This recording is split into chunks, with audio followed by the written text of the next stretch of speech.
Muy bien, hermanos.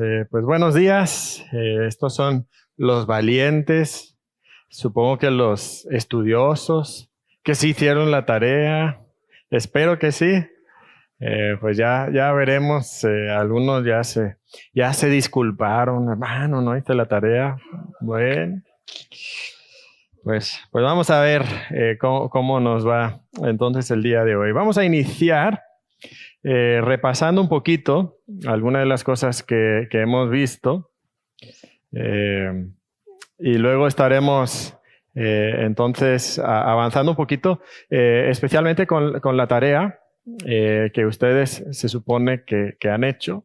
Y realmente sabemos que esta tarea no la tarea de hoy, sino la tarea de la predicación es una tarea que exige mucho de cualquiera de nosotros. Y eso nos pone la tarea de ser disciplinados en nuestro tiempo.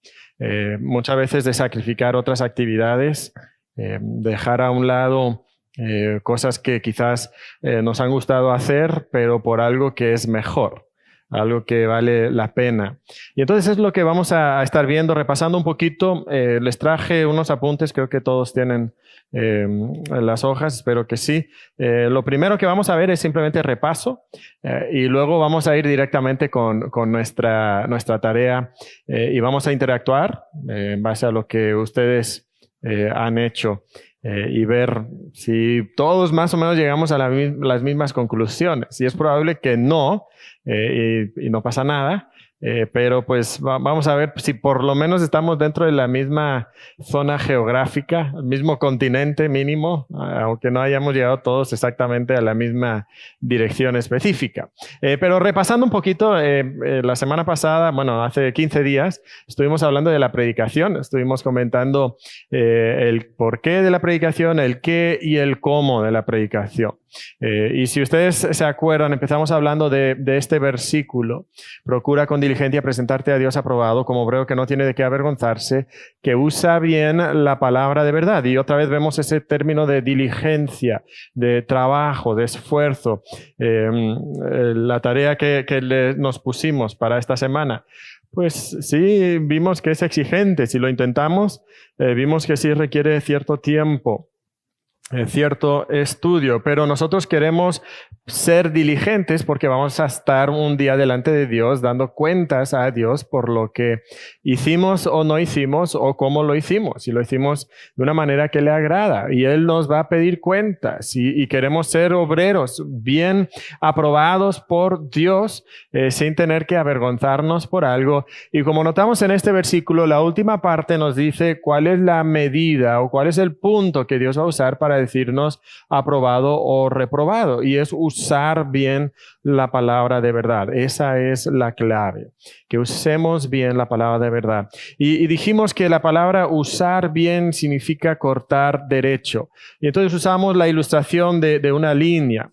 Que nosotros buscamos cortar derecho sobre esa línea y no queremos de alguna manera separarnos de la línea ni pasar por encima de la línea donde nosotros le añadimos lo que no está en el texto, nosotros se lo añadimos al texto y lo metemos a nuestro sermón. Dios no quiere eso.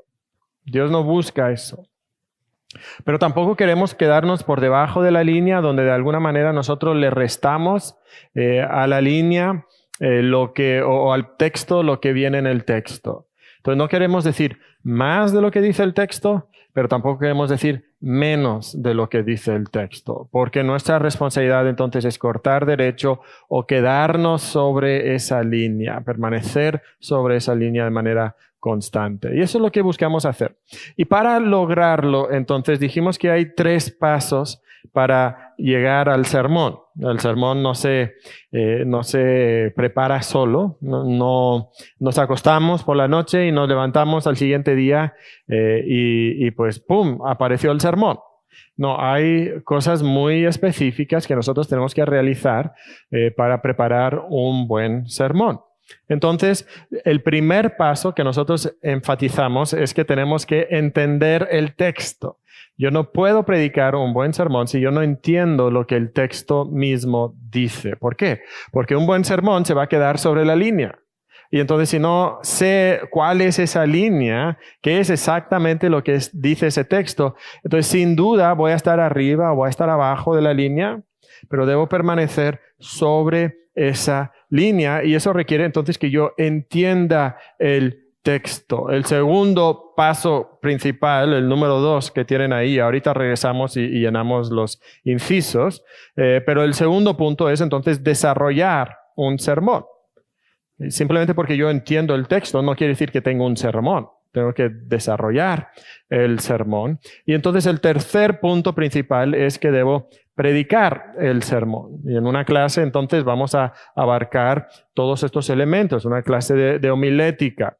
Nosotros, por el tiempo más o menos limitado que tenemos, aunque tenemos entre los 3 días, tenemos 15 horas, pero aún así es un tiempo bastante limitado para abarcar un tema que es tan grande. Entonces lo que nosotros vamos a hacer, vamos a enfocarnos en entender el texto, y eso fue lo que buscamos estudiar el día pasado y vamos a repasar un poco lo que ustedes han preparado con base en la tarea que os asignamos. Y luego, en la segunda parte del día de hoy, vamos a estar hablando de cómo tomar el texto y nuestra comprensión del texto y pasarlo a un sermón y desarrollar entonces el sermón. Y seguramente ya no tendremos tiempo de hablar de cómo predicarlo. Quizás diremos algo breve el último día donde nosotros nos vamos a reunir. ¿Ok? Entonces, el primer punto es entender el texto y para eso nosotros encontramos que hay 3 pasos. Primero, queremos la comprensión de lo que el texto en sí dice. A veces esto lo llamamos la observación o la interpretación, que es el segundo paso, y entonces la aplicación. Estos son los 3 incisos que tienen bajo número 1. Entonces entendemos el texto y vamos a seguir 3 pasos. Comprensión del texto. O si quieres poner observación, frecuentemente en los libros de hermenéutica vemos estos 3 pasos. A veces es observación o podemos también decir comprensión del texto, luego interpretación del texto, y aquí buscamos de alguna manera ampliar nuestro conocimiento del texto, de las enseñanzas del texto, y luego el tercer inciso es la aplicación del texto. ¿Qué significa eso para mi vida? Ya hablaremos un poquito más de esto en la práctica que vamos a hacer. Entonces, el segundo paso es desarrollar el sermón, y ese va a ser el enfoque de nuestro tiempo el día de hoy. Queremos desarrollar el sermón y para esto tenemos que hacer usar 3 materiales básicos. Si se acuerdan, dijimos que nosotros, estos 3 pasos son como el bloc y la varilla y el cemento. Los vamos a usar constantemente, los vamos a usar mucho al desarrollar los otros elementos del sermón que ustedes tienen ahí mismo también, ¿verdad? Entonces buscamos explicar el texto. Luego tenemos que integrar ese texto al mensaje global de las Escrituras y entonces vamos a aplicar el texto. Ahora, esos 3 elementos que estamos mencionando, nosotros los vamos a presentar en el sermón con estos 9 elementos. A veces hablamos de 10 elementos por cuestión de simpleza. Eliminé 1 el día de hoy. Pero vamos a hablar el día de hoy de 9 elementos, y ustedes los tienen ahí: la introducción, la condición humana, la proposición, el bosquejo, la explicación, la ilustración, la aplicación, las transiciones y la conclusión. Okay, eso es el enfoque del día de hoy. Y luego viene predicar el sermón, y ahí estamos hablando de cosas de homilética y de cómo presentar el sermón ya estando en el púlpito, cosas de eliminar las muletillas que muchas veces tenemos, tener variedad en el tono de la voz, en el volumen, cosas así, pero muy poco hablaremos de eso. Una de las preguntas que inmediatamente surge con esto es cómo podemos entender la gran historia de la Biblia o cómo podemos integrar esto entra dentro de ese paso de integrar el texto. Y para eso ustedes recordarán que mencionábamos la manera quizás más tradicional de entender la gran historia de la Biblia: creación, caída, redención y finalmente restauración. Pero dijimos que muchas veces esto no nos ayuda a encajar pasajes específicos. Y entonces, para eso nosotros destacábamos esta presentación, esta manera de ver la historia, como una historia que tiene como un ciclo, que empezamos con creación, Dios da una comisión, el hombre fracasa, viene juicio y entonces la promesa de Dios con el juicio frecuentemente y es la promesa de una nueva creación. Pero dijimos que este es el ciclo grande de la historia, pero que frecuentemente tenemos entonces algo un poco diferente en la realidad, en la práctica, porque cada promesa se cumple en parte ahora, pero no se cumple de manera completa ahora.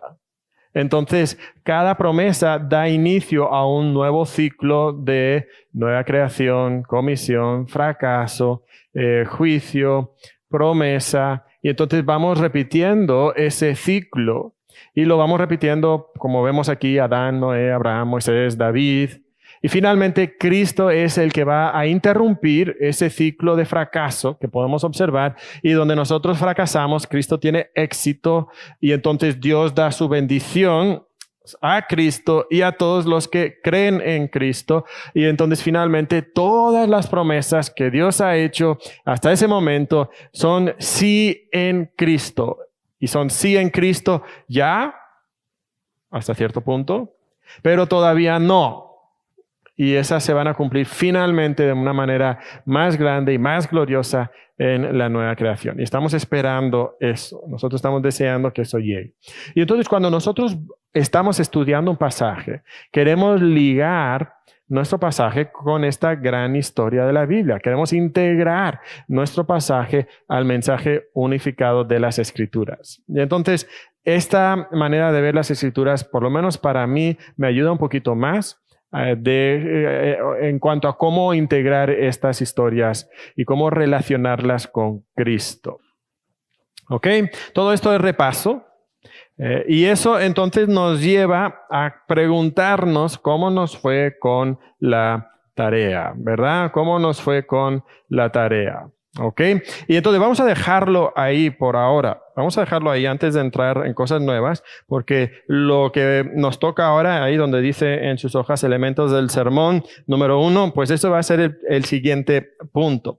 Pero antes de eso, queremos ver cómo nos fue con nuestro estudio de, pues, observar y comprender el texto, de interpretar el texto, y finalmente de hacer aplicaciones del texto. Y entonces ahora sí nos toca sacar las hojas de la última sesión que tuvimos juntos. Y yo espero que por lo menos algunos hayan hecho la tarea. Espero que la mayoría por lo menos hayan hecho parte de la tarea. Porque el beneficio que nosotros recibimos de este estudio en gran manera depende de la inversión que nosotros le hacemos, la diligencia que nosotros ponemos. Entonces vamos a estar viendo esto y quiero pues escuchar sus comentarios y ver lo que ustedes han hecho el día de hoy. Es el momento de confesar nuestros pecados, ¿verdad? Entonces, nada más voy a preguntarles, ¿cuántos sí hicieron, por lo menos, si no toda la tarea, por lo menos una buena parte de la tarea? A ver, levanten la mano. Ok, bien, la gran mayoría. Eso me tranquiliza, ¿verdad? Me anima, porque si no me iba a sentir muy solo acá. Ok. Muy bien, entonces la primera cosa que nosotros decíamos, si ustedes tienen esto en sus hojas, es que necesitamos orar, alabando a Dios por su grandeza, reconociendo nuestra falta de conocimiento y nuestra necesidad de Él, pedir que abra nuestros ojos espirituales y que transforme nuestra manera de ver la vida a través del estudio de Colosenses y entonces agradecer a Dios por su revelación divina. ¿Ok? Luego queremos considerar el propósito. ¿Ok? El propósito de la carta, de la epístola. Okay, ¿cómo se integra todo esto en la gran historia? A grandes rasgos, ¿qué papel tiene en la historia de la creación, redención, restauración? Y ahí buscamos evidencias entonces de creación, comisión, fracaso, juicio, promesa, nueva creación, etc. ¿Ok? Entonces, ¿qué pusieron aquí? ¿Qué pusieron ustedes aquí en cuanto al propósito general de este libro? A ver, aportaciones. Ahora sí, pues ustedes tienen que participar, ¿verdad?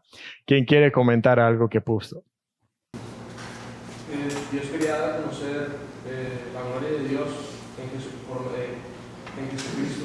Ok, Dios quiere dar a conocer la gloria, su gloria en Cristo. Muy bien, perfecto. ¿Quién más? ¿Quién puso algo más? Hermano. Propósito y Colosenses escribe justo después de la etapa de la nueva creación que es Cristo Jesús, dando pie a la nueva comisión que tenían los creyentes, y Pablo en su deber les predica a los Colosas, dando a conocer el carácter redentor amoroso de Cristo en el 1:14, y dando a conocer la preeminencia de Cristo como suficiente Salvador, del 15 al 20. Creo que el tema de la preeminencia de Cristo es muy, muy importante a través del libro de Colosenses, ¿verdad? Muy bien. Gracias, hermano.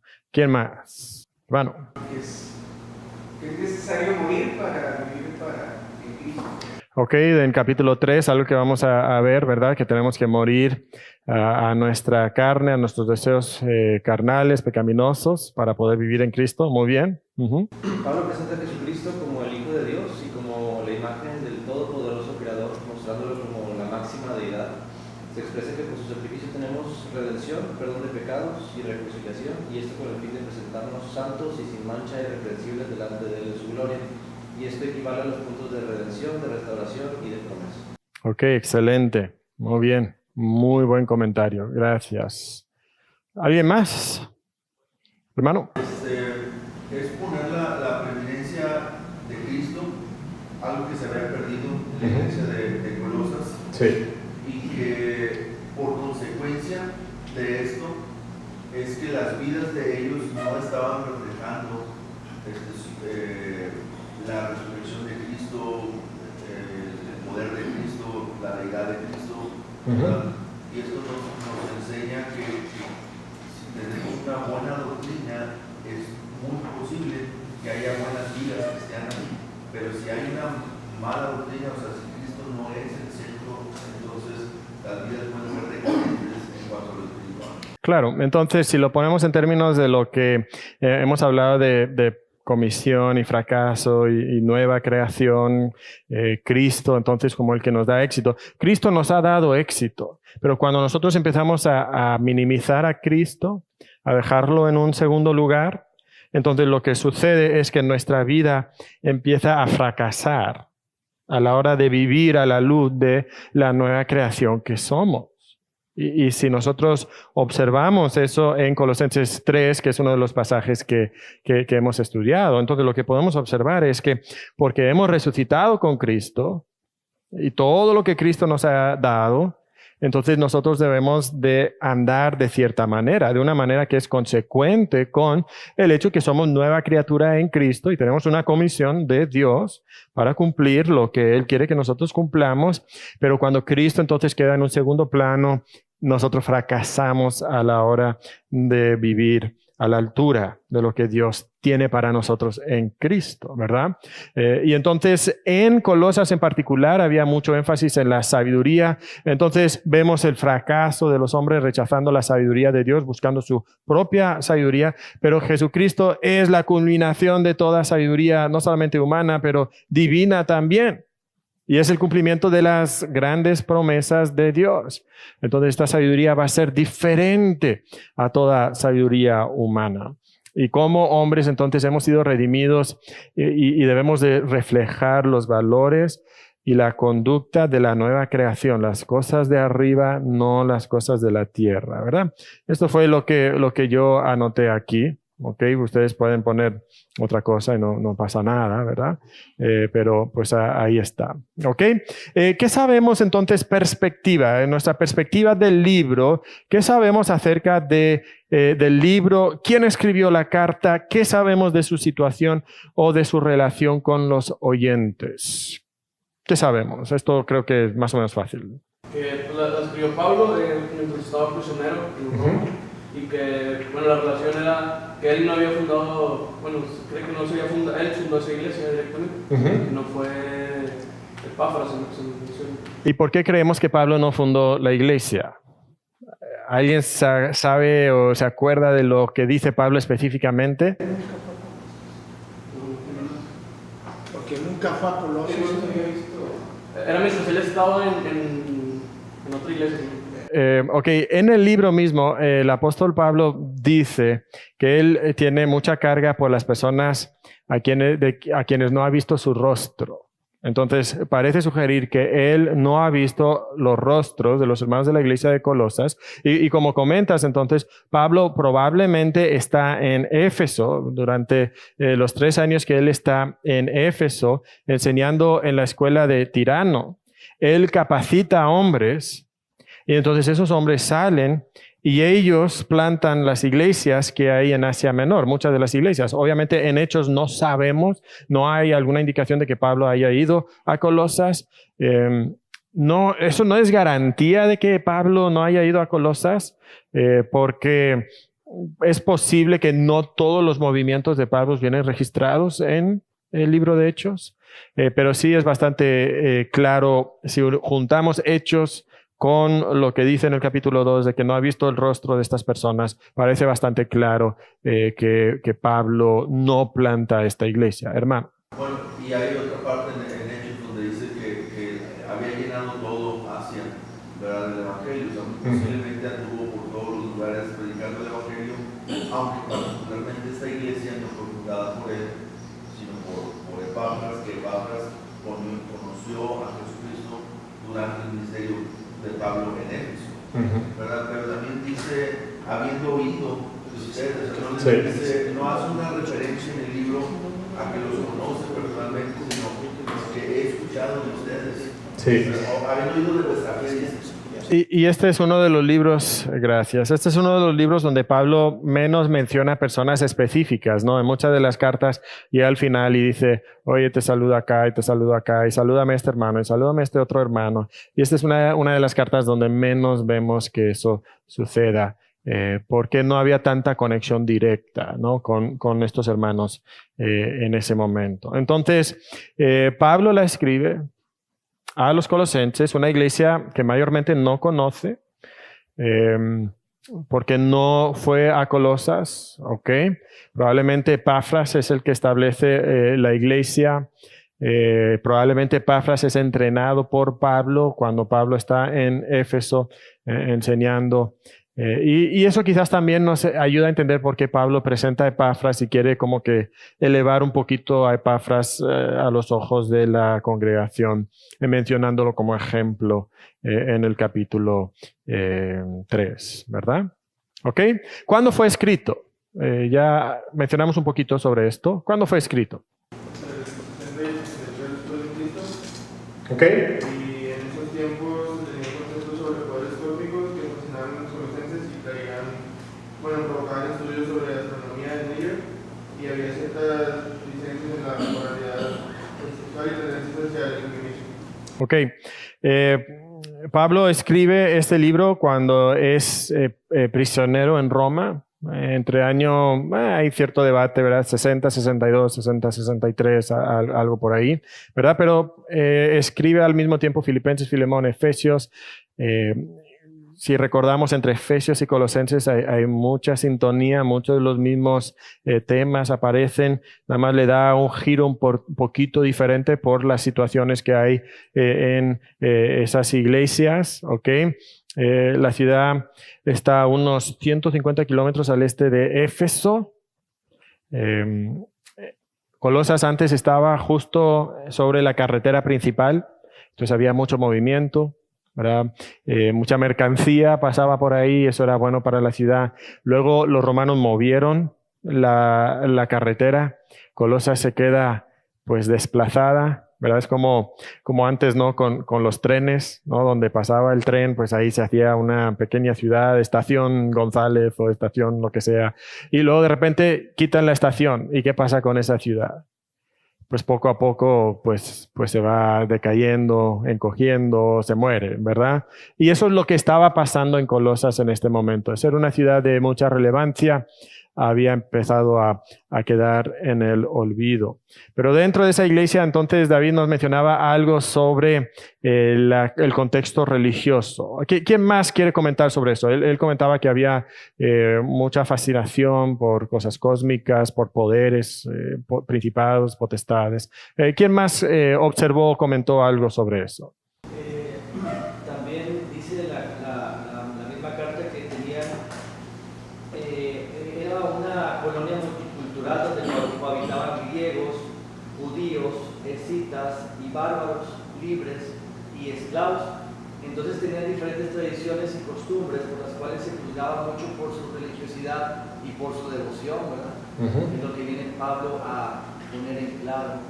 Alguien, y va relacionado con lo que acabas de comentar, ¿alguien notó algo sobre el debate que hay en cuanto a la herejía específica que amenazaba a la iglesia de Colosas? Ok, que Jesucristo es menor que Dios, que era una emanación de Dios. Y es aquí donde hay mucho debate. ¿Cuál era la herejía de Colosas? Y prácticamente hay dos perspectivas generales. La primera perspectiva es la que dice que en Colosas había una forma temprana del gnosticismo griego, y podemos observar algunos elementos de eso. Otra teoría es la que dice que en Colosas había un judaísmo que estaba también mezclando la adoración a los ángeles, y sabemos que eso existía hasta cierto punto. Y obviamente eso concuerda con el legalismo que vamos a observar en el libro de Colosenses. Entonces hay cierto debate sobre esto. En lo personal, a mí me parece que es lo que acabamos de escuchar, que hay herejías, diferentes herejías, y que Pablo en ciertas porciones está contestando quizás a los escitas y en otro a los gnósticos o los protognósticos. En otros quizás está mencionando algunas de las herejías judías que están surgiendo. Pero el tema, el hilo que une toda la carta es justamente la preeminencia de Cristo, ¿verdad? Todas estas falsas religiones están de alguna manera demeritando a Jesucristo. Y lo que Pablo quiere es volver a exaltar a Cristo, ponerlo ahí en su lugar. ¿Algún comentario adicional sobre ese punto que quieran mencionar, hermano? Que ni siquiera era la emanación de Dios, sino que era una de las emanaciones, es lo que se cree. Sí. O sea, que Dios tenía a varios al nivel de Cristo, y Cristo no estaba al nivel de Dios, pero Cristo era uno de esos, o sea, ni siquiera era el único. Claro. O sea, no solamente no lo ponen al nivel de Dios, sino lo ponen como uno de los que están a través de los cuales Dios emana. La idea de los gnósticos era que lo material es malo y lo espiritual es bueno. Entonces, ¿cómo puede Dios, que es espíritu puro, cómo puede Dios crear la materia, que es mala?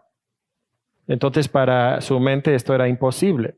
Y la solución que ellos desarrollaron entonces es que del Ser Supremo, de Dios, que obviamente para ellos no era exactamente el Dios de la Biblia, pero de ese Ser Supremo salen una serie de emanaciones.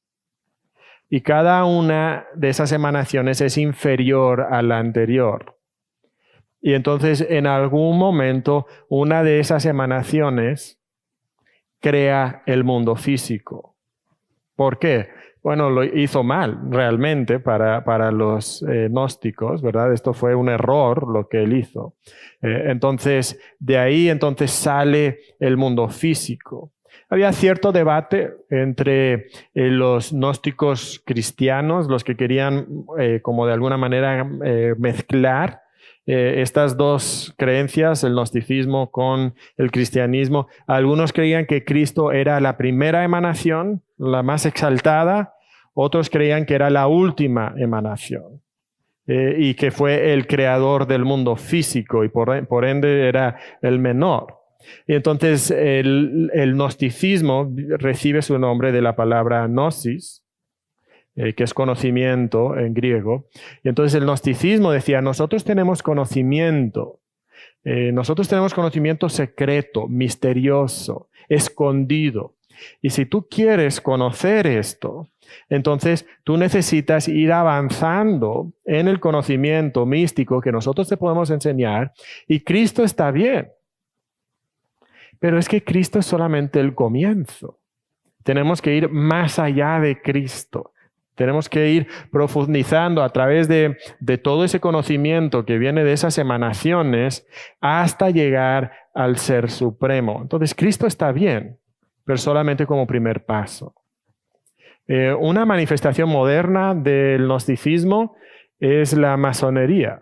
La masonería sigue todavía esa misma corriente y tienen todas esas ¿cómo las llaman? Sí, los grados, ¿verdad? Y tienes que ir creciendo en grado, y cuando pasas por un grado te enseñan ciertas cosas, y cuando pasan por otro grado te enseñan otras cosas, ¿verdad? Y si alguien ha notado en el logo de los masones hay una G. Y en inglés muchas veces te dicen, no, es que la G representa a Dios, God, ¿verdad? Pero cuando ya empiezas a profundizar en eso, te das cuenta que significa gnosticismo, ¿verdad? La G del gnosticismo. El padre de un tío mío estaba bastante metido en la masonería, ¿verdad? Y él luego contaba algunos de los secretos que supuestamente no se deben contar, pero luego contaba algunas cosas, ¿verdad? Pero eso es lo que realmente significa. Entonces, esas corrientes no han desaparecido realmente, existen hasta el día de hoy, ¿verdad? Ok. ¿Algo más que queramos mencionar aquí?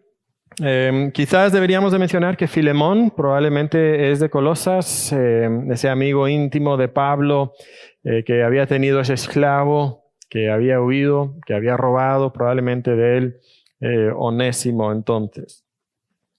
Ok. Filemón pierde a Onésimo. Pablo se lo topa en Roma, quizás en la cárcel en Roma. Se convierte Onésimo, y entonces Pablo envía a Onésimo de regreso con la carta, con la epístola, y cargando a la misma vez la carta de Filemón. ¿Ok? ¿Para quién lo escribe? ¿Qué sabemos de su situación y contexto? Ya hemos hablado un poquito de todo esto. ¿Ok? Pero ¿para quién lo escribe entonces? ¿Ok? La iglesia de Colosas, ¿verdad? Los colosenses, como ya hemos dicho, no saben o no conocen a Pablo personalmente. Hemos mencionado que hay mezclas de judaísmo, de gnosticismo, probablemente otras corrientes también, pero todas estas corrientes menosprecian a Cristo. Todas estas corrientes están menospreciando a Cristo. Están resaltando la ley y el conocimiento o la sabiduría como el camino de la iluminación y la salvación. ¿Ok? ¿Algún comentario más sobre esto? Su contexto histórico. ¿Alguien encontró algún dato interesante sobre el contexto histórico o la situación de esta iglesia? ¿Ok? Pablo celebra eso, ¿verdad? Halaga eso de ellos. Muy bien. Una de las cosas del gnosticismo es que si lo material es malo, bueno, tu cuerpo es material. Entonces, no importa qué hagas con el cuerpo, porque todo lo que haces con el cuerpo es malo. Entonces, justificaban a algunos de esa manera su mal comportamiento, su mala conducta. Mira, no pasa nada. Si tú intentas dejar de comer y ayunar, da igual, porque tu cuerpo es malo. Entonces, todo lo que haces es malo. Dejar de comer es malo. Comer es malo. Vivir una vida de pureza moral, total, tu cuerpo es malo. Cometer adulterio y fornicación, es malo, pero total, todo lo que haces con tu cuerpo es malo. Entonces, algunos de los gnósticos, habían dos ramas. Algunos de los gnósticos decían entonces, da igual lo que haces con tu cuerpo. lo importante es que tu interior, tu conocimiento, tu sabiduría, que eso sea puro. Otros, esa es la reacción libertina, otros de los gnósticos reaccionaban de una manera muy contraria y decían, tu cuerpo es malo, entonces reprime tu cuerpo, lastima tu cuerpo, cohíbe todo deseo que tú tienes, ¿verdad? Y vivían una vida muy legalista, muy centrada en no disfrutar, ¿verdad? De no permitir ningún placer carnal y solamente enfocarse en lo espiritual. Dos reacciones muy divergentes, ¿verdad? Pero surgen de la misma raíz, una raíz equivocada, una doctrina equivocada que nos dice que lo material es malo. Ahora, eso contrasta con nuestra teología bíblica. ¿Qué dijo Dios en nuestra historia, ¿verdad? Nuestra macrohistoria. ¿Qué dice Dios acerca del mundo material que Él mismo creó? Que era bueno. Y que era bueno en gran manera cuando Él termina de crear, ¿verdad? Entonces, de una falsa doctrina va a surgir entonces una conducta errónea. Y eso siempre es así. Por eso necesitamos doctrina pura, como mencionaba hermano. Entonces, no es lo material que es malo, sino es nuestra perversión en nuestra naturaleza y en nuestra mente que pervierte esa cosa material que en sí es buena, ¿verdad? Y lo vemos a todos los niveles, ¿no? Quizás el más obvio es la relación sexual, ¿verdad? Dios fue el que creó la relación sexual para que el hombre con su esposa disfrutaran de esa relación dentro del contexto del matrimonio, y es algo puro, es algo hermoso, es algo que deleita a Dios porque Dios mismo lo creó. Pero ¿qué hacemos nosotros? Nuestra corrupción nos lleva a pervertirlo, a sacarlo fuera del contexto del matrimonio, incluso dentro del matrimonio, usarlo para nuestros fines egoístas, y corrompemos algo bueno que Dios mismo ha creado. ¿Ok? Muy bien. ¿En qué estilo creó o escribió Pablo este libro? ¿En qué estilo?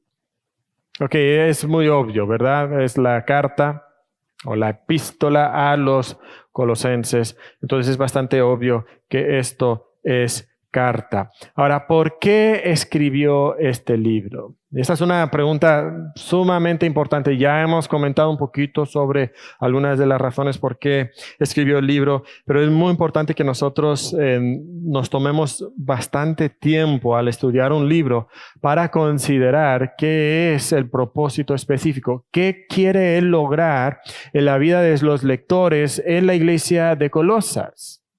¿Qué pusieron aquí? Entonces, como creo que todos han mencionado, quiere advertirles o corregirles en cuanto a esta herejía que está amenazando la iglesia. Busca que se centren en Cristo, y obviamente esto va a tener implicaciones doctrinales y va a tener implicaciones prácticas también para su vida. Una vida centrada en Cristo, un cristianismo centrado en Cristo va a resultar en cierto estilo de vida. Y nosotros, si estudiamos los dos pasajes, ¿verdad? Tenemos un pasaje que está en la segunda parte del libro, de hecho la que inicia la segunda parte del libro, que es la parte práctica, y luego estudiamos un pasaje que viene en la parte un poquito más doctrinal del libro también. Y eso nos sirve para ver un poquito cómo cambia el libro y cómo hay dos enfoques dentro del libro. La primera parte un poquito más doctrinal y la segunda parte un poquito más práctica. Como sucede a menudo en las epístolas de Pablo. Pero esto es muy común en las epístolas de Pablo. No siempre, pero sí comúnmente. ¿Ok? ¿Cuál es el mensaje global del libro? ¿Qué pusimos aquí? Este es otro punto donde vale la pena invertir algo de tiempo, hermano. Muy bien, la supremacía de Cristo. Creo que esa tiene que ser, eso tiene que ser más o menos el enfoque, ¿no? Cristo, la supremacía de Cristo, la suficiencia de Cristo, la plenitud de Cristo, se menciona eso, ¿verdad? En el pasaje que estudiamos, que en Cristo habita toda la plenitud de Dios corporalmente, de la deidad corporalmente. Entonces, Yo lo puse así, ¿verdad? En Cristo están escondidas toda la sabiduría y todas las bendiciones de Dios.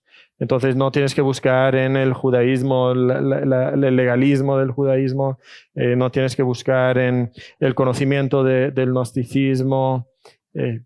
Fuera de Cristo no hay nada. En Cristo está todo. Lo tenemos todo, ¿verdad? Entonces, algo así tiene que ser el mensaje global del libro. Muy bien.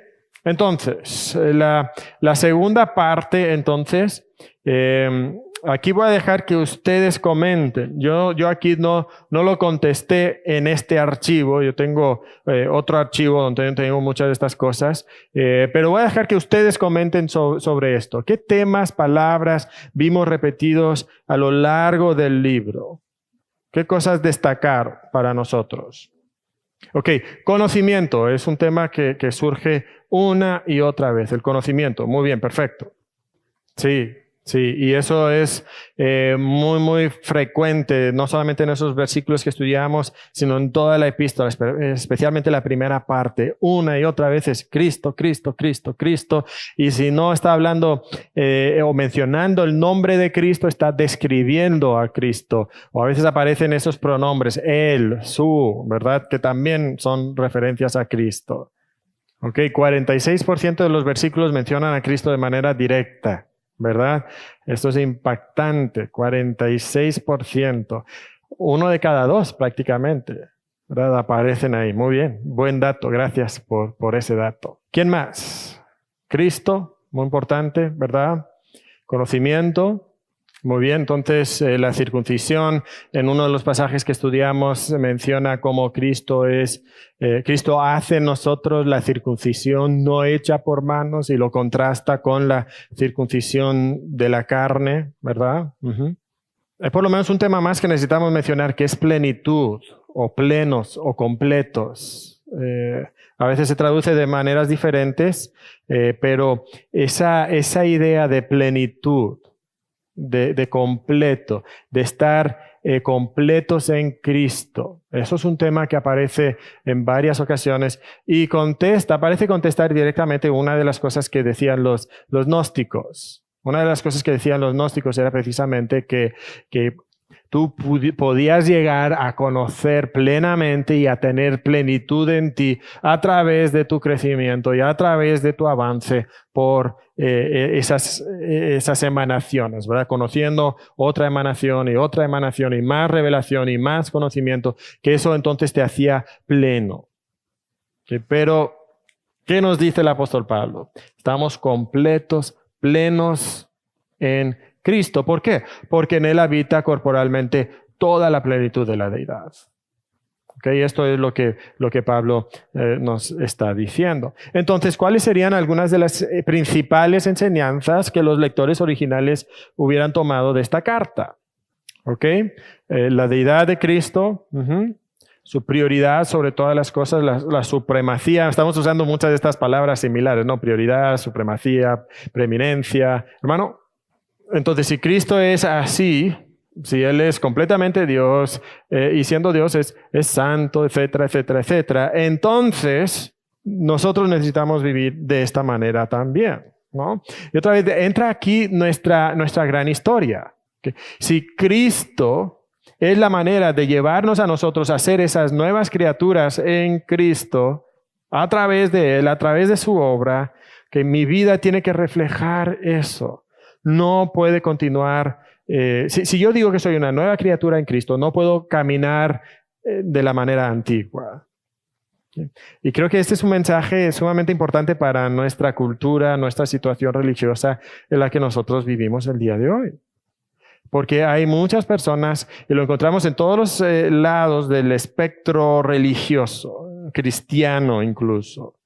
Muchas personas que dicen, mira, lo único que importa es que hagas una oración. Y con haber orado una oración, entonces vas al cielo. Entonces no importa cómo vivas. La Biblia no enseña eso, ¿verdad?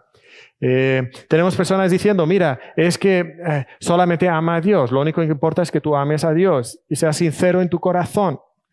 Y entonces no importa cómo tú vivas tu vida, sé sincero en tu corazón. Eso es lo que decían los gnósticos en esencia.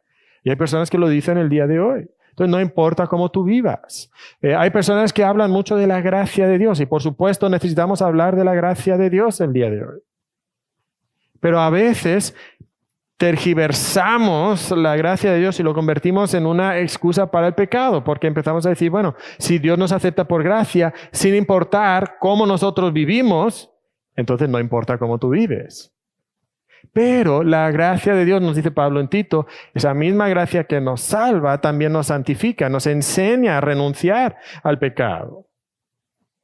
Y entonces necesitamos este énfasis que encontramos en el libro de Colosenses, ¿verdad? Necesitamos nosotros también entender que lo que Cristo es y lo que Cristo ha hecho, y esta gran historia que la Biblia nos narra, exige de nosotros cierta vida, cierto cambio.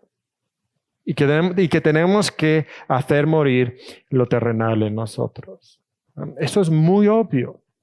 Pero de la misma manera que encontramos que en el primer siglo personas querían tergiversar las enseñanzas de las Escrituras, encontramos también que en nuestro día, en el siglo en el que nosotros vivimos, también somos fácilmente presas del error y de pervertir las enseñanzas de las Escrituras, ¿no? Y Colosenses nos ayuda bastante en este aspecto. ¿Ok? ¿Qué más? ¿Qué más podemos comentar aquí, hermano? Cabe mencionar también que él insistía mucho en una reconciliación, sabiendo de que ya había cierta división en el conocimiento, pero es volveros, ¿verdad? Vestidos de amor, es decir, está recordando realmente de lo que ellos estaban ya preparados, que se estaban olvidando. Sí, y entonces encontramos reconciliación de nosotros con Dios, incluso de todas las cosas, ¿verdad? Una reconciliación cósmica del mundo físico en el capítulo 1 también, ¿verdad? Que se va a restablecer esa relación con Dios, esa sumisión a Dios, que el mundo va a llegar a ser lo que Dios había diseñado que fuera originalmente. Pero tiene que suceder también a nivel personal, dentro del contexto de la iglesia. Y otra vez tenemos una iglesia donde hay gentiles y hay judíos y hay mucha diversidad de corrientes religiosas y de trasfondos. Y entonces había mucho choque. ¿Y qué dice Pablo? No, hay que vestirse de amor, ¿verdad? ¿Por qué? Porque Cristo nos ha reconciliado. Y todo eso entra dentro de esa gran historia, ¿verdad? ¿Qué trae el pecado? Nuestro fracaso y nuestra desobediencia como parte del juicio, alguna de las cosas que nosotros vemos es que entonces se fragmenta la sociedad. ¿Qué pasó cuando Adán y Eva pecaron contra Dios? Bueno, su relación con Dios se fragmenta, pero también su relación uno con el otro se fragmenta. Y donde antes había unidad perfecta en el matrimonio, ahora el matrimonio se convierte en lo que tú y yo conocemos como matrimonio, ¿verdad? Que es hermoso en cierta parte, pero también tiene pues sus conflictos, ¿verdad? ¿Qué trae eso? El pecado, el juicio de Dios. ¿Qué pasa cuando el hombre en los días de Noé, por ejemplo, no quiere cumplir la comisión que Dios le ha dado? Y empiezan a edificar esa torre de Babel. ¿Qué hace Dios? Juzga confundiendo los idiomas. Y entonces, ¿qué pasa? La humanidad se fragmenta, se divide.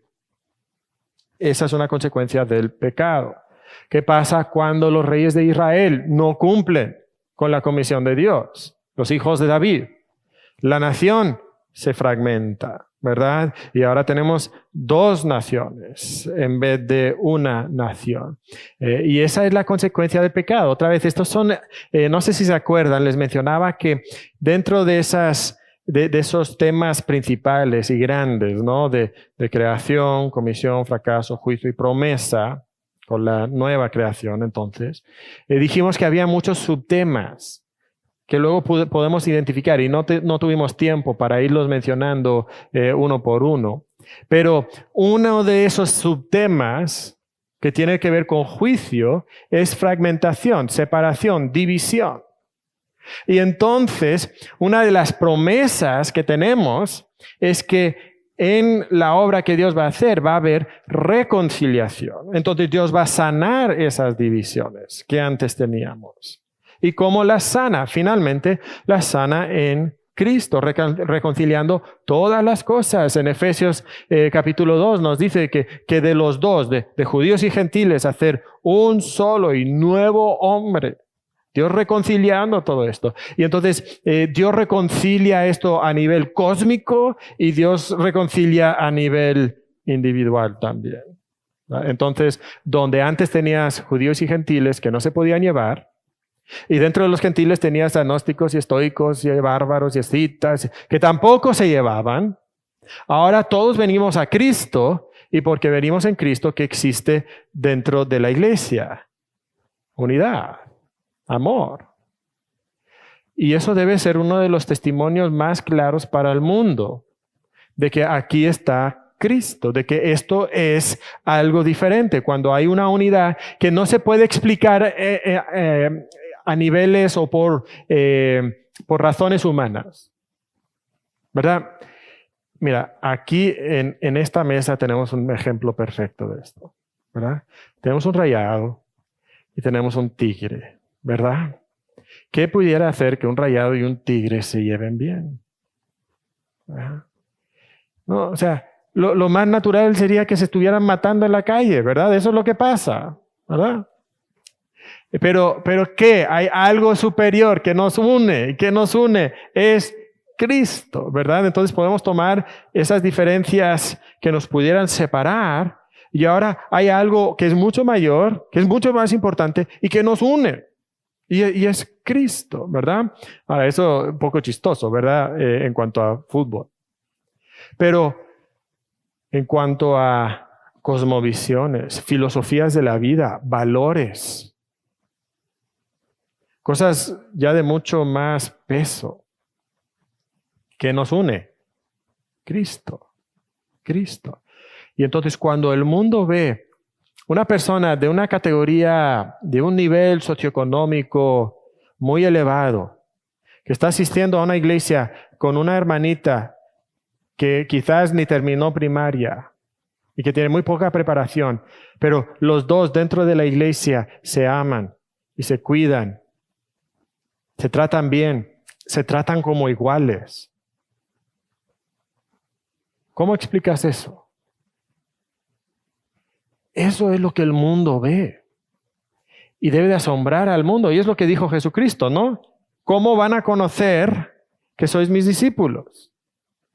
Si tenéis amor los unos por los otros, ¿verdad? Eso es lo que debe ser nuestro testimonio más fuerte. La reconciliación. Ok, bueno, ahí echamos un sermoncito, ¿verdad? Pero bueno, regresando aquí entonces, ¿qué otras enseñanzas pudiéramos extraer del libro de Colosenses? La libertad de la nueva vida en Cristo y su conducta cristiana. ¿Ok? ¿Y en qué sentido es libertad y en qué sentido no es libertad? La libertad es despojarnos de todas las tradiciones y costumbres que nos tenían atados. Y la no libertad es estar atados ahora a la conducta que Cristo, Cristo nos pide. Entonces es libertad de las leyes humanas, ¿verdad? Que encontramos en Colosenses capítulo 2, la segunda parte de ese capítulo. Libertad de eso, fiestas religiosas, reglas, no toques, no manejes, ni aun gustes. ¿Ok? ¿Y por qué dejamos esas cosas? ¿Sabes por qué no queremos esas cosas? Porque tienen cierta reputación de sabiduría, pero no tienen poder alguno contra los apetitos de la carne. Pues no puedes controlar tu carne por esas cosas. Pero, ¿cómo controlamos eso? Pues con Cristo, si puedes haber resucitado con Cristo, ¿verdad? Es la obra de Cristo la que nos capacita entonces para vivir libres de no solamente las leyes antiguas, pero libres también de la esclavitud al pecado. ¿Ok? No es libertad en el sentido de decir, bueno, entonces ahora haz lo que te da la gana. No, lo que significa es que ahora tienes la libertad para negarte tus deseos, para poder vivir por encima de tus pasiones carnales, de despojarnos de eso, hermano. Y que una vida sujeta a esas cosas no te ante Dios, ¿verdad? Sino que Cristo sea el centro y el todo de tu vida, es lo que realmente te santifica a Dios, y eso te va a dar el balance correcto de decir, estas cosas no convienen, las puedo quitar de mi vida, puedo no tener esto y seguir siendo agradable a Dios y feliz también, ¿verdad? O sea, entonces, pero muchas veces pensamos que la vida espiritual del cristiano está en negarte a algunas cosas terrenales que no tienen nada, o sea, cierta reputación, ¿verdad? Nada más, pero siguen siendo legalismos establecidos por los hombres. Así es. Incluso algunas de estas cosas no fueron establecidas por los hombres, sino fueron establecidas por Dios en la ley del Antiguo Testamento. Pero eran solamente un ayo, un maestro temporal para llevarnos a Cristo, y ahora Cristo ha venido y entonces no necesitamos guardar esas fiestas religiosas. No necesitamos guardar esas leyes. ¿Por qué? Porque tenemos a Cristo y Cristo hace lo que la ley no puede hacer. Todo eso lo podemos ir desarrollando y desglosando. Seguimos porque el tiempo nos gana. ¿Cómo dividiste el libro? ¿Cómo dividiste el libro? Creo que es obvio que hay dos divisiones principales, ¿no?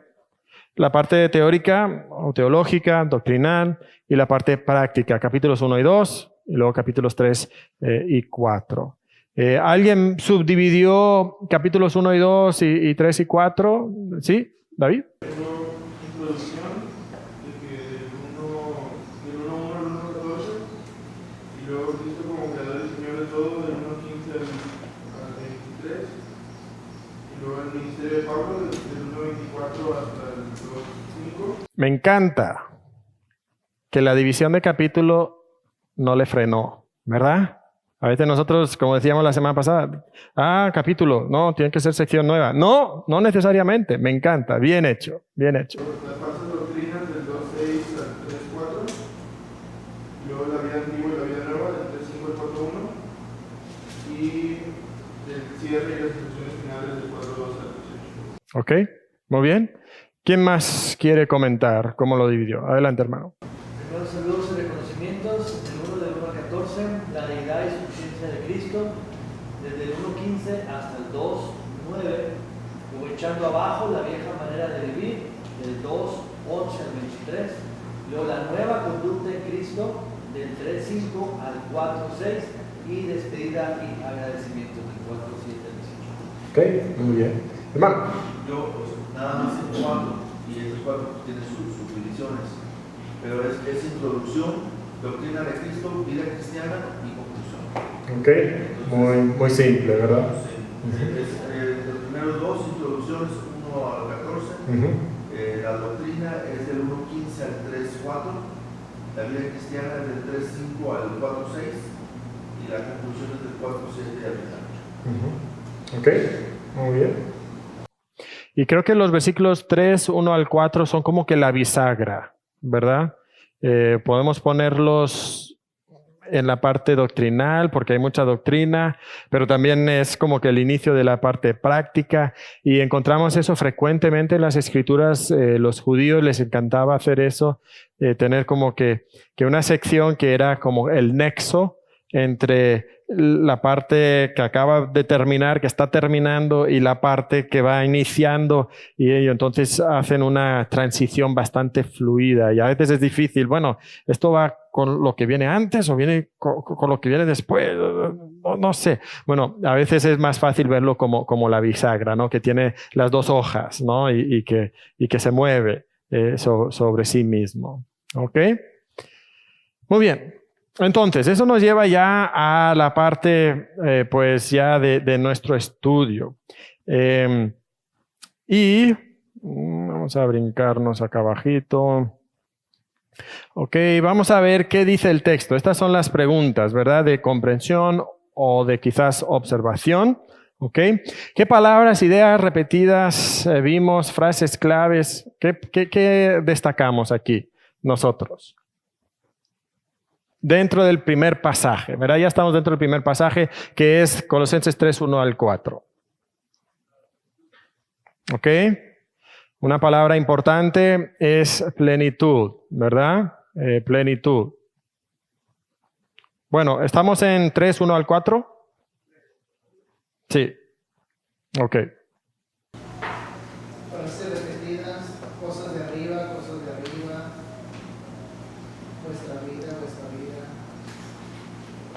Contraste, cosas de arriba, las de la tierra. Y también,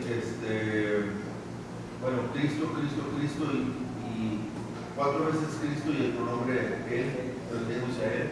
¿Verdad? Y los verbos, buscar, el imperativo y poner, ¿verdad? Sí. Entonces, yo marqué a Cristo en amarillo, ¿verdad? Entonces, Cristo, Él, como ya hemos mencionado. Cosas de arriba, y yo lo conecté con las de la tierra, ¿verdad? Mismo color, porque, bueno, son el contraste, y el contraste lo indiqué con esta flecha, ¿verdad? Azul, contraste, las cosas de arriba, no en las cosas de la tierra. También encuentro un contraste aquí con habéis muerto y vuestra vida. A ver, espérame, si hemos muerto, ¿cómo tenemos vida? ¿No? Me llamó mucho la atención eso. Entonces marqué eso también como un contraste y entonces ligué vuestra vida y muerto, ¿ok? Son opuestos, pero estamos dentro del mismo. Esas dos caras de la misma moneda, ¿no? ¿Ok? También veo eso con escondida, vuestra vida está escondida con Cristo y luego dice que Cristo se va a manifestar y nosotros nos vamos a manifestar con Él. Entonces vemos ese contraste ahí, ese punto opuesto. ¿Ok? Y luego los 2 mandamientos, yo también los marqué, ¿verdad? Como los 2 verbos imperativos. ¿Alguien más quiere comentar algo sobre eso? Bueno, los verbos en imperativo me están diciendo algunas acciones que debe de hacer la persona que ha resucitado con Cristo, ¿verdad? Debe de hacer 2 cosas. Sí. Es buscar y exponer también. Y luego entonces deberíamos de pensar, al estudiar eso, ¿qué significa buscar las cosas de arriba? ¿Qué es eso? ¿Y qué significa poner la mira en las cosas de arriba? ¿No? ¿Cuáles son las definiciones de esas palabras? ¿Qué significa en la vida práctica? Porque pues es un mandamiento, es algo que Pablo me está diciendo que yo debo hacer. ¿Ok? Muy bien. La siguiente pregunta es atributos de Dios, características, obras de Dios, preferencias, cosas que Dios expresa, su opinión. Algo aquí que mencionar. Dador de vida. Dador de vida, ok, muy bien. Es nuestra vida. Ok, es nuestra vida, Cristo es nuestra vida. No hay muchos atributos de Dios, otra vez ya estamos transicionando hacia la parte práctica. Ok, entonces no está tan enfocado quizás en las cualidades o las obras directamente de Cristo o de Dios. Yo simplemente notaba aquí que menciona la diestra de Dios, entonces lo que eso sugiere es un trono, ¿verdad? Un rey, entonces quizás podamos ver aquí la autoridad final de Dios. La siguiente pregunta, puntos consecutivos, listas o divisiones obvias dentro del pasaje. Algo ahí, algún comentario sobre eso. Sí, hermano. Lo pongo de una manera ascendente, que es haber resucitado con Cristo, nos dice buscar las cosas de arriba, después poner la mirada en las cosas de arriba, después vuestra vida está escondida en Cristo, y si sucede todo esto, pues seréis manifestados en gloria. Ok. Efectivamente nos va llevando el pasaje. Ok, muy bien. Hermano. Pues algo similar es arriba, donde está Cristo, a la diestra de Dios. Ok. Entonces hay esa secuencia. Muy bien. ¿Divisiones dentro del pasaje? ¿Alguien puso algo? Sí, la división principal es porque habéis muerto con Sí. Sí, yo creo que ahí está la división, ¿verdad? Tenemos los 2 mandatos, verbos imperativos en la primera parte, y luego porque habéis muerto, hay ahí como que una transición, la segunda parte del libro. Muy bien. Oh, perdón, del pasaje. Luego sigue la pregunta, palabras que no entiendes. ¿Hubo algo que no entendiste o algo que dices, mira, necesitaríamos estudiar esto un poquito más? A mí se me hizo interesante, digo, sí se entiende, pero tiene mucho de nuestra vida es escondida. La palabra escondida es como algo que se va a manifestar, no sé, como que es una palabra a analizar. Sí, exacto. Creo que eso es algo muy interesante, ¿verdad? ¿Cómo es que nuestra vida está escondida en Cristo? ¿Qué significa eso? Sería muy bueno estudiar eso. ¿Qué más? Pues lo que mencionaba usted ahorita, hermano, lo que es buscar y qué es poner la mira. Sí. Y cuál es la diferencia entre una y la otra, ¿verdad? Porque la está marcando como dos frases. Sí. Sí, es lo mismo, son sinónimas esas expresiones, es diferente, ¿en qué sentido es diferente? Eso debería de tomar un poquito de nuestro tiempo para estudiar estas cosas. También, a lo mejor hacer una lista de lo que significaría las cosas de arriba y hacer una lista de lo que serían las cosas de la tierra para poder aplicar. Exacto, ¿verdad? Considerar cuáles son las cosas de arriba, cuáles son las cosas de abajo, dónde vamos a encontrar esas cosas. ¿Verdad? Eso sería algo a comentar. Vamos a bajar aquí un poquito, porque yo puse esa lista de preguntas aquí, que haz una lista de preguntas sobre cosas que no entiendes para consultar en otras herramientas, ¿ok? Esta fue la lista de preguntas que yo hice después de cuando yo estaba preparando para predicar este sermón. Okay. Esta fue la lista que yo hice después de mi primera sesión de estudio.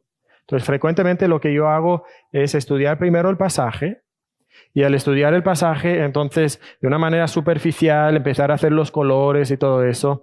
Y lo primero que hago es la lista de preguntas. Okay. Y esta fue la lista de preguntas que yo hice de este pasaje. Fíjate, no sé cuántas son. Quizás como 12 o 15 preguntas aquí. A ver, vamos a hacer así.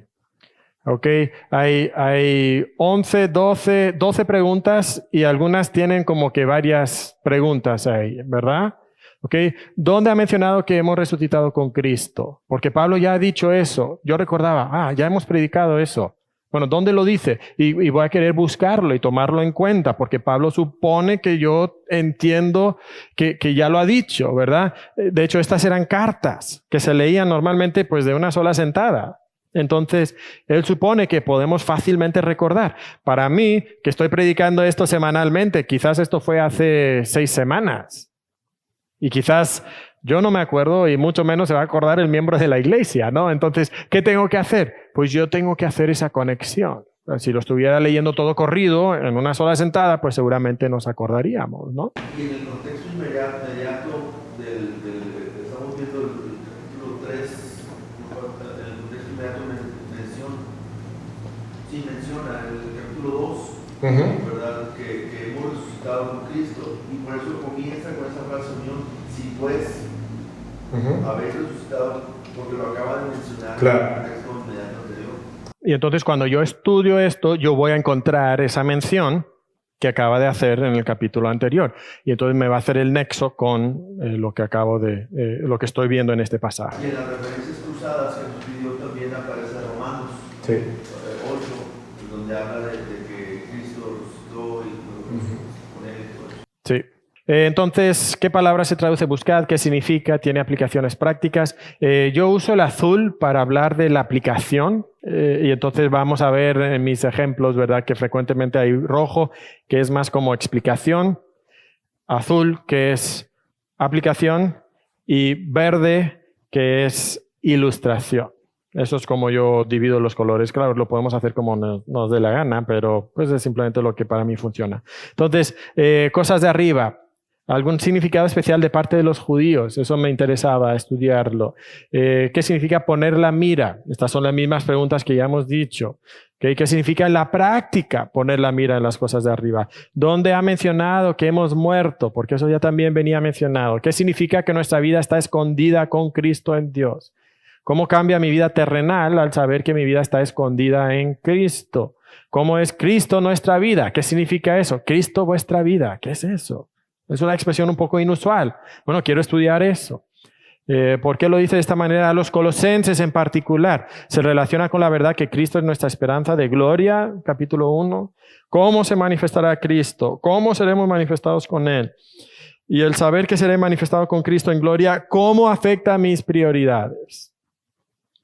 Entonces, todas estas son preguntas que yo tenía y dije, en el transcurso de mi estudio, yo quiero más o menos intentar por lo menos contestar la gran mayoría de estos puntos, de estas preguntas. Y de esa manera, entonces, yo creo que voy a tener una buena comprensión del pasaje en ese momento. ¿Ok? Regresamos entonces, regresamos aquí. Dentro de nuestro pasaje, palabras de transición. Palabras de transición. ¿Qué palabras de transición vemos en el pasaje, los versículos 3, 1 al 4? ¿Ok? Sí, pues entonces, porque, dónde, cuándo. Uno más que es y, por lo menos, ¿verdad? Aunque muchas veces es nexo ahí, pero... ¿Ok? Yo en esta ocasión marqué esas palabras con naranja, ¿verdad? Pues sí, pues, ¿dónde? ¿Cuándo? ¿Por qué? Entonces. Okay, estas palabras me están indicando el flujo lógico del pasaje. Okay, me están indicando cómo todo esto fluye. Y entonces eso me va a ayudar a la hora de intentar estructurar el pasaje o de hacer ese flujo lógico que mencionamos un poquito más abajo. Ok. Vamos a intentar terminar esta sección y luego tomamos un descanso. Contrastes, comparaciones, causa-efecto, propósitos, resultados. ¿Por qué y para qué?